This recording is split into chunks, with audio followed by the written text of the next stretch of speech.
Tonight on DC News Now. We probably saw 10 to 15 of these flashing, what looked like drones to us. Mysterious drones spotted in Maryland. The new video from the former governor and what we know so far.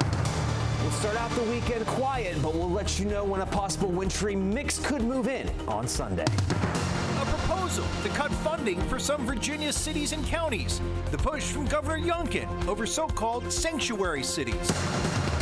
Changing the way you pay for your Metro fare. It would just be, one less piece of plastic to keep in my wallet, and, it's a good thing in my opinion. The proposal to let you pay without owning a Metro card. Very happy to be here with all this, fun camaraderie. Excitement for the Army-Navy game tomorrow at Northwest Stadium. The anticipation and fun at a block party in D.C. today. You're watching the station covering all of the DMV. This is DC News Now. Hi, everyone. Thank you for joining us today for DC News Now at 9 o'clock. I'm Chris Flanagan. Susan Tran has the night off. Well, tonight we're hearing about new apparent drone sightings here in the DC area, from Maryland to Northern Virginia. Even Maryland's former governor is saying he has seen dozens. DC News Now's Max Marcilla joining us live tonight from Bowie. And Max, no one knows what these drones are or even where they're coming from.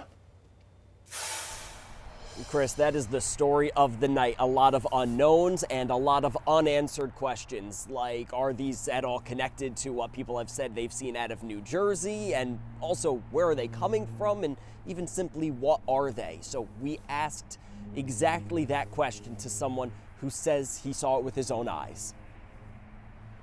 What do you think these things were? I'm really not sure. Everybody's kind of been silent on it. It looks like a big drone. A giant drone. Theodore Fedler and his wife saw this in Annapolis Thursday night. He posted it online, where his video now joins many others, like this one from I-66 near Fauquier County. It's a drone! They're all over! And this apparent drone sighting in Bowie from Wednesday night. But it definitely looks like a drone. As people react to the new video, there's one prominent voice weighing in.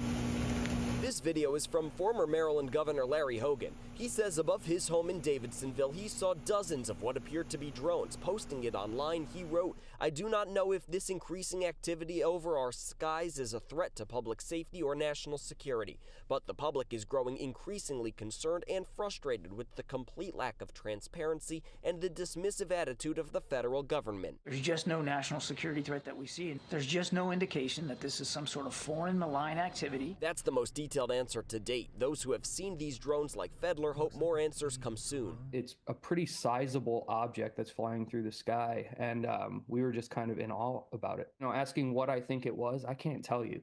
I don't think anybody can at this point. I think that's kind of, it's a little unsettling. Now, Chris, we have heard from a number of different law enforcement agencies in the area. Take Loudoun County, Virginia, for example, and they are reminding people to only report a drone sighting in a couple of instances. They say if you see it flying in a restricted area or near critical infrastructure, or if you believe it's conducting surveillance of private property. Reporting live in Bowie, Max Marcilla, DC News Now. All right, breaking news now at 9. A federal appeals court has denied TikTok's request to halt a ban on that app. Social media company wanted the ban blocked until the Supreme Court could review their case. TikTok is now expected to appeal this decision to the U.S. Supreme Court as well. This is all over a law from earlier in the year that would require the app to shut down by January 19th if TikTok is not sold to an American company. It was currently owned by a Chinese company, which some lawmakers claim could collect Americans' data from the app, posing a national security risk.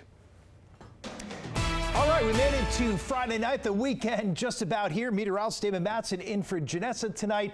And for anybody who's out tonight, it's another chilly one, another cold night. Yeah, we're going to have those colder temperatures, but it's not going to be all that bad other than that. We should be looking good. Yeah, quiet as we head into the start of the weekend, just like we like to hear. There are those temperatures. Yes, bundle up if you do want to be out and about as we go into the night. And even the start of your Saturday morning, we'll see pretty similar, if not colder, temperatures. DC holding out at 37 right now, but we are seeing those temperatures well below freezing now west of I-95. Just 30 in Manassas and Leesburg, 27 Winchester Chester 28, Martinsburg. It's the 20s we'll see more of by the time we get into the day tomorrow than anything else. And it's all thanks to this very strong area of high pressure that is settling over the mid-Atlantic and Northeast, keeping the cold air in place. There's also some clouds nearby, but those won't really do much other than just blanket the area. It will continue to stay quiet, and those clouds will break up a little bit too as we head into your Saturday morning. But there's the cold temperatures we'll be greeted with, 20s, lower 30s. Now, this colder air, it's going to be important come Sunday as the next storm system approaches.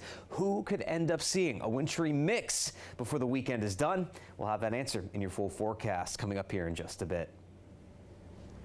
David, we'll see you then. Developing now at 9 o'clock. A man is dead after a shooting in Suitland, Maryland. You can see here a large police presence. This is at an apartment complex on Pearl Drive. We're still working to learn more information. Of course, we'll pass along any new details as they come into the newsroom. Also developing tonight, Virginia Governor Glenn Youngkin threatening to pull state funding from sanctuary cities. It stems from a new budget proposal called No Sanctuary Cities. It requires local law enforcement and jail officials to work with ICE by giving the agency a 2-day notice before releasing an illegal immigrant who is accused of committing a crime.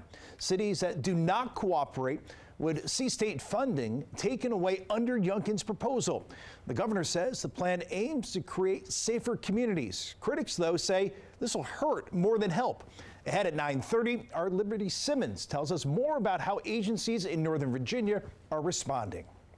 In the new year, fare cards, well, they could become history. That's because WMATA is looking to offer more options to pay. DC News Now's Mariel Carbone is speaking with riders who say an open payment system is the way of the future.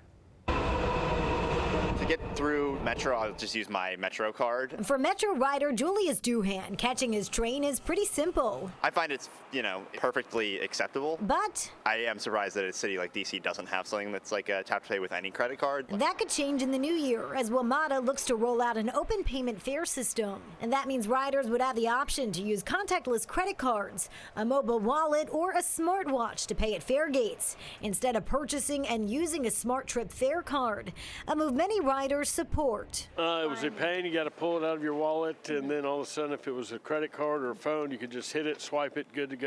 Other major cities, including New York City, already have an open payment model. The goal is to make paying more seamless. I use the Smart Trip on my Apple Pay, and I use it that way, and it works pretty well. Still, some riders say it's the same as using the Smart Trip app on your phone. I think I would use a credit card on Apple Pay anyway, so no, I don't think it matters. I mean, it would just be, one less piece of plastic to keep in my wallet, and, it's a good thing in my opinion. Reporting for DC News Now, I'm Mariel Carbone. All right, it should be noted, open payment is expected to roll out in phases, first in May on Metro Rail, then on Metro buses by summer, and finally in Metro parking facilities in late fall. And a reminder about Metro changes starting this weekend. Automated trains will return to the Red Line. WMATA says this could save riders several minutes per trip. Also, Green and Yellow Line trains will arrive every 6 instead of 8 minutes during the day, and Metro Bus will change 26 routes to accommodate circular bus riders when that service stops at the end of the month. In Virginia, Metro trains are running again through Franconia Springfield after someone fired a gun inside the station. WMATA says 2 men began fighting on a platform. It happened around 12:30 this afternoon.